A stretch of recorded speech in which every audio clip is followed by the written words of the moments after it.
2013 সালের সেপ্টেম্বরে। তার আগে ইমিডিয়েট আগে আমি একদিন আব্বুর সাথে দেখা করতে গেলাম। তো আব্বু আমাকে ওই লোকজনের ফাঁকে এক ফাঁকে পিছন থেকে ডেকে বললেন যে আমার সাথে তো ডিজিএফআই এর লোকজন দেখা করতে আসছিল, তারা আমাকে নেগোসিয়েশনের প্রস্তাব দিছে। তো আমি বললাম যে মানে কারাগারে ডিজিএফআই এর পক্ষ থেকে কারাগারে ডিজিএফআই এর লোক আসছে। তারা এসে বলছে যে মোল্লা সাহেব আপনার প্রতি আমাদের 2-3টা প্রস্তাব আছে। আব্বু বলল যে বলেন কি প্রস্তাব?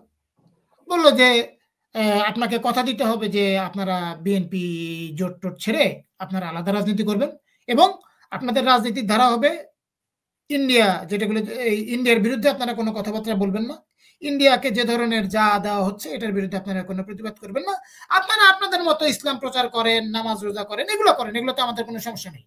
কিন্তু আপনারা প্রকাশ্য যে ইন্ডিয়ার বিরুদ্ধে আপনারা স্ট্যান্স নিচ্ছেন এবং আপনাদের আরো যে সমস্ত পলিসি আছে এগুলোর ব্যাপারে আমাদের কথা আছে, এগুলো আমরা ডিটেল আলোচনা করব পরে।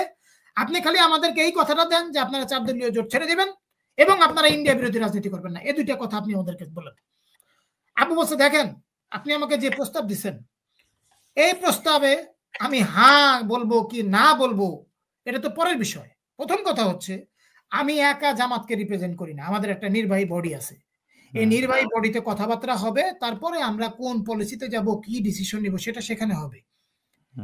এবং ইন্ডিয়ার বিরুদ্ধে আমরা কি স্ট্র্যাটেজিতে যাব, কি করব না করব, আমাদের রাজনীতির স্ট্র্যাটেজি কি হবে সেটাও আমরা ওইখানে ঠিক করি। এটা আমরা ওইখানে ঠিক করবো, এটা আমার একার কথায় কিছু হবে না।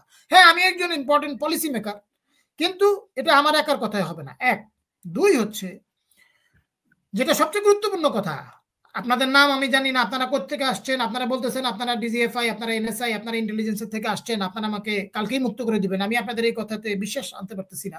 বাট আমি যদি আপনাদের কথায় বিশ্বাস আনিও, সবচেয়ে গুরুত্বপূর্ণ কথা যেটা সেটা হচ্ছে আপনারা আমাকে প্রস্তাব দিবেন, সেটা আওয়ামী লীগের পক্ষ থেকে হোক, বিএনপির পক্ষ থেকে হোক, ডিপ্লোম্যাটদের পক্ষ থেকে হোক, সারা জীবন কাদের মোল্লা প্রস্তাব পেয়ে আসছে একটা উন্মুক্ত পরিবেশে, টেবিলের চায়ের টেবিলে বসে, পাশে কেক ফল ফ্রুট সহ ওই পাশে বসে মুক্ত পরিবেশে, জামাতের অফিসে হোক, যে কোনো হোটেলে হোক, যে কোনো জায়গায় হোক, আপনারা আমাকে টেবিলের এপাশে পাশে বসে সুন্দর একটা পরিবেশে, রাজনৈতিক পরিবেশে আপনারা আমাকে প্রস্তাব দিবেন। আপনাদের এর থেকেও খারাপ প্রস্তাব থাকতে পারে, আমার কোনো অসুবিধা নাই, আমি সেটা শুনবো এবং আমি সেটা আমাদের এক্সিকিউটিভ মিটিংয়েও তুলবো, কোনো অসুবিধা নাই।